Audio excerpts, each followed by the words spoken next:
150, 160. He's gone. What's up, guys? So today we're actually going to be doing a review, not so much of this specific Busa, as we're just doing a generic review of lowered and stretched bikes. And I really hope the audio is coming through okay, because I had to go with a different microphone because the dogs destroyed my other one. And so, I mean, I killed the dogs, obviously, because that's unacceptable. But, so we're running kind of a weird audio configuration, and I got the helmet visor slightly open. And so, there's probably way too much road noise from this loud-ass bike. But, anyway, so today we're going to be talking about what it's like to ride a lowered and stretched bike. Because it's a very popular configuration. And you see a lot of bikes, everything from Gixxer 600s all the way up to Busas, lowered and stretched. And we actually just took this bike to the Texas meetup yesterday. And so that was what, probably like 200 miles round trip. And my hips feel like I gave birth to like a 15-pound baby. But other than that, this bike did a great job all the way out there and all the way back. And I began to suspect that it's geared, which is why at 55 we're really doing 47. So that's not too bad. But yeah, because I was on the highway yesterday doing 110 according to this speedo, and I got passed by a minivan. And so then I was like, you know what, this may not be completely accurate. The point here is to talk about lowered and stretched bikes. And I'm going to go ahead and try to be as unbiased as I can, but I'm going to, you know, in effort of full disclosure, this is not my style. This is not the sort of bike I would build or buy for myself. It's just not my thing. So, first of all, let's talk about vehicle dynamics in terms of motorcycles.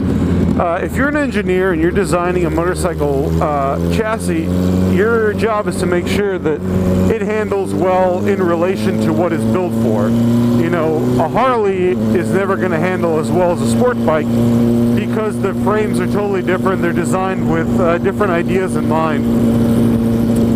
And so if you are an engineer, the two main tools you have to work with are angles. They're going to be your tail angle or your trail angle, as I've heard it called before, and your head angle. Now basically I'm going to put up a picture right now that kind of shows you what those things are. But basically what you're doing is you're deciding how raked out the front end is and how raked out the back end is. And what that does is it affects how well the bike handles, how well it turns in, how slowly it turns in, whether you can lean it effectively or if it tries to stand itself up all the time in turns. And so the Busa, the red one I had, which is completely stock suspension, actually handles pretty well for a big bike. It's not as aggressive as, you know, a Gixxer 1000 or especially a 600 or 750, but it handles pretty well. It's got a pretty decent trail angle, so you can lay it down in the corners pretty well. It doesn't fight you. It doesn't try to stand back up in the middle of a corner. Now, when you lower a bike, you're effectively changing that head angle. So basically, there's this angle right here has changed and going from here like that, which is the same reason raked out cruiser bikes, you know, with that dramatic front wheel out front, are a little bit more difficult to handle, especially at low speeds, because that big wheel doesn't want to lean over, and then when it does, it wants to fall over. When you lower a bike, you're basically increasing that rake angle, and it makes the bike a little harder to handle, which is why I never recommend lowering bikes, especially if you're going to do it the way it's done here, where they basically just drop the forks up through the triple clamp. Because that hurts you in two different ways. The first is your suspension travel is basically down to about 2 inches, which is why there's a crack on the front of this fairing, because under hard braking, the bottom of the top fairing will actually smack into the top of the wheel fairing, and so that's bad. The other thing is your suspension isn't valved to be, unless you have the suspension revalved, it's not designed to have such a short travel, and it really screws up the ride. Basically, you have to put all the settings all the way on to their hardest maximum setting, Otherwise, and that makes it into an unpleasant ride. Otherwise, you're going to bottom out everywhere. The same goes for the rear. And yesterday when we were on the ride, there were a couple of spots where we went over bumpy stuff, and I heard the exhaust scrape, on the bottom of this bike. It just runs in. The other thing is you get this shutter. I don't know if the camera can catch my phone kind of going like that, but that shutter is actually. We need to go this way. That shutter is actually caused by the lack of suspension travel. Basically, the suspension's all the way at the end of its travel, and so it's having a real hard time dealing with the braking. Now, the same thing happens when you lower it in the back, and when you stretch it out, you're stretching that wheelbase, and it makes rolling the bike over into turns particularly more difficult, because with the longer wheelbase, you have to apply a lot more effort to get the bike to lean over properly. Which is fine, because what you lose in agility, you gain in stability, which is the whole point of a stretched swing arm, right? It originates in drag racing, where you're running a quarter mile or whatever in the fastest time that you can, and your whole goal is to make the bike as stable as possible while you're running at those intense speeds in a straight line. And you want to be able to launch well. And by moving that back wheel out there, you're gaining the stability needed to get a good hard launch for drag racing. But on a street bike like this, I mean, I don't go drag racing. Maybe somebody did at some point, but I don't. And so on a street bike, it actually puts me at a disadvantage. But it's extremely stable. This bike is such a joy to ride, just flat out on the highway. When we were going out there yesterday, there was a big long highway stretch along 1431, real gentle rolling hills and rolling curves, and this bike ate that up like candy, man. It was like a fat kid after cake. It was just going at it. Because that's really what it's designed to do, and it does it really, really well. Oh, I love that under the bridge. I know I'm bad, I'm sorry. Those people do not approve. So much so that he spit on the ground and stared at me. I don't know if that's worse than the beard and the flowered shirt and the minivan, but the other thing that happens, and this is more of a side effect of the stretch swing arm, is you tend to ride more highway and then your tire squares off. And when the rear tire is squared off and kind of bald like it is on this bike, it makes all of those handling characteristics even more exaggeratedly bad, because now you're fighting that squared off shape every time you lean into a corner. And so when Motonosity decided we were going to run Lime Creek first, I was pretty miffed, because this is literally the shittiest bike to run Lime Creek with. I mean, the only thing worse would be a pickup truck. But, you know, and yesterday we had to go over speed bumps in the parking lot. It's like I have had a ton of lowered cars, and a lowered bike is very similar to a lowered car, except with a car it tends to improve handling, whereas with a bike, in my opinion, it tends to make handling worse. You get the straight line stability, and if that's what you're after, this is exactly what you want to do. And in terms of looks, I think on a Busa, the stock swing arm is a little short for the size of the rear. And so with a 6-inch stretch, this bike actually doesn't really look stretched in profile. It looks like it's about right. So here's my thing. First of all, I would always advise people, don't lower your bike. And, you know, if it's a bike that you ride and you like to ride aggressively and you're a good rider, don't do it. You know, if it's a show bike and all you do is ride on these little like cruises and stuff where everyone's going like 40 miles an hour and it's mostly about showing off and stuff like that, which, by the way, nothing wrong with. I'm not ragging on those people. If that's the main purpose of your motorcycle, then go ahead and stretch and lower the hell out of it. You're not really losing much. But if it is a rider's bike and you do enjoy riding it, don't lower it. For those of you who are short, and there are short people and you know, a lot of women that you know, feel like they can't really get on anything bigger than a 600 because they can't flat foot it and they don't feel secure. There are ways of lowering the bike without totally ruining the suspension. The first is make sure you get adjustable dog bones in the back. There's many of them that have 3 holes drilled that let you adjust them in half-inch increments. That way you don't have to take an immediate 2-inch drop, you know, if a half an inch or an inch will do it. So make sure that you get the adjustable ones so that you can, you know, basically lower it enough that you feel comfortable on the bike without having to just drop the shit out of it. Secondly, if you're gonna do that, have the rear shock revalved if you can afford it, or at least put a heavier spring on it based on the rider's weight, if you can, and the new lack of rear end travel.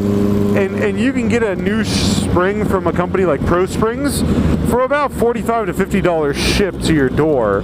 And so it's really not a significant cost. Revalving a rear shock is going to be more expensive. It's probably going to be around $200 to have the stock one revalved.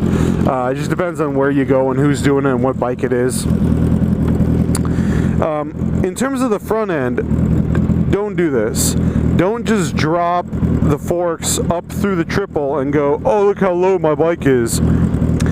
What you can do is you can actually lower the bike internally, and the way that works is I have that on my VMAX. It tends to be more typical of cruisers than sports bikes, but I'm sure that if you do a little bit of Googling, you can find a kit that's supported for your bike. And the way that works is it actually puts in a shorter spring inside of the body that's either just a heavier linear spring rate, or it's a progressive spring, which means it gets the spring rate gets heavier the more compressed it gets. That's what I had in my VMAX, and it worked really well. And what they do is they put specialized spring spacers that are about 1 inch tall each into the bottom, and basically it compresses, it makes it so the fork is basically 1 inch or 2 inches compressed all the time. So it effectively shortens your forks on the inside, but lets you maintain the correct angle up at the head, because you're not moving them down and you're not changing the angle of the front wheel in relation to the bike. So that, like I said, that's what I had on my VMAX. I found it to be really effective. It gave it a nice stance, and with the heavier progressive springs, you know, were a better fit for me. Another good alternative is to shave the seat or to buy a custom lower seat. Again, that's anywhere from the cost of a few staples to several $100s from companies like Corbin and whatnot, and they're not offered for all bikes, but you can take 1 inch out of the seat height with just a custom seat. And you know, if that's all you're really looking for, then I think that's by far the best solution. So basically, to recap, you know, if you really need to lower your bike, you're not comfortable, you want to get on a bigger bike, you're a shorter person, first things first, take as much out of the seat as you're comfortable with taking out. Next, move to the rear, get adjustable dog bones. There are some that actually are threaded and give you basically infinite adjustability, but there are others that are have several holes in them, allowing you to select just how much drop you want. And so get those if you can. And a lot of times you can buy them off like eBay from Chinese manufacturers for $25 or $30 shipped to your door.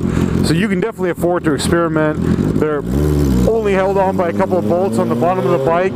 They take, you know, maybe half an hour to swap out by an experienced mechanic. You know, call it an hour if you've never done it before. So just a few kind of closing notes. Honestly, this bike isn't my style, but these Busas, these first-gen Busas, are so fast and so torquey, and they're actually quite a bit of fun to ride if you can handle kind of a bigger, more aggressive bike. And to, like I said before, this thing, we had it, I'm sorry, not we, on a closed course with an unnamed driver that might be a robot. This bike touched $140 on an unmarked, undesignated highway where I was nowhere near it at the time.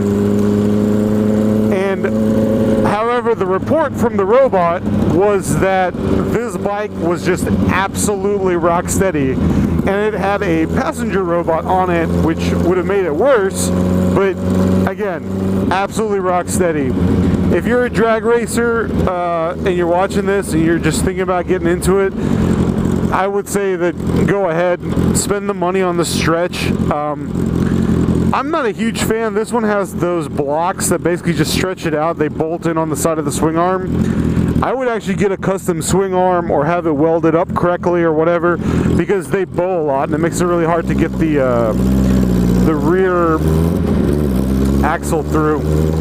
But you know, as long as you understand what the purpose of a stretched and lowered bike is and how it's going to behave, and that is what you want, and you're sure that's what you want, then there's absolutely nothing wrong with doing this kind of work on the bike. And you know, for what it is, it does a really good job. Like I said, the other day it took us out down Lime Creek Road in the wet. There were several accidents, but this thing, you know, I kept it a little easy on it. But even with a stupid passenger that kept taking fucking selfies instead of hanging on and kept changing my center of gravity in the middle of a freaking turn, this bike still did great. Ran all the way out to Mineral Wells down the highway. She's a little bit thirsty. It goes through gas pretty good, but the reason is when I let off of it, that popping noise, that's not popcorn. And so it could probably use Power Commander or something like that to help clean it up a little bit. Don't really care. It did the job that it was meant to do. And this is not a bike you buy for fuel economy. However, according to that thing, we're averaging 35 miles to the gallon. Now, I don't believe that, because we ran, I don't know, probably 100, well, no, actually, that sounds about right. We did 4 gallons, about 120 miles. That's actually pretty close to that number. So yeah, actually it doesn't do that bad. It's just, for some reason, I thought we were going to get further on a tank of gas than we actually did. The one thing I would not recommend is this bike is geared up. I don't know if it's 1 or 2 teeth, but don't gear up your Busa unless you absolutely know what you're doing and it's going on the track and you're trying to make sure that you're running through those quarter lights at 11 grand, you know, in 3rd gear or something, and you know exactly what you're doing. Don't gear up the Busa. I really like the stock gearing that was on the red bike. I thought it was perfect for the power delivery. And these clusters are pretty far off. Anyway, guys, as always, make sure you ride safe. If you missed the Texas meetup this year, make sure to mark your calendar for next year. We always do it end of October, early November. It was a huge blast. We had 266 vehicles, over 250 bikes. It was an excellent time. We had a lot of fun, met a lot of cool guys. You know, that's how friendships are made, and so I highly recommend to go out there to that. However, I will say this: if you don't know how to ride a motorcycle and you don't have a license and you haven't taken an MSF course, that is not a great place to learn. I'm just gonna throw that out there, and you know who you are. But other than that, I got nothing else for you. I hope you enjoyed my kind of little mini review of stretched and lowered bikes. I've ridden quite a few that aren't Busas. They all behave the same. Basically, the end of the story is don't do it unless you know it's exactly what you want, or it's a show bike or something and you just don't give a shit. That said, I'm not the biggest fan of these first-gen Busas, but they definitely live up to their reputation. And so if you've been looking at a first-gen Busa, thinking about maybe buying one, you know, go for it. It is incredibly fast, incredibly powerful. It handles okay. To me, it's a little bit cheaply made. There are a lot of little problems with it.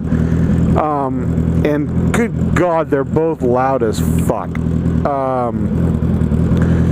That's a cop. And well, you know, if you're okay with those downsides, then this is absolutely a great bike. She gets a little warm, but not too bad either on that note. So anyway, guys, that's all I got for you. Peace.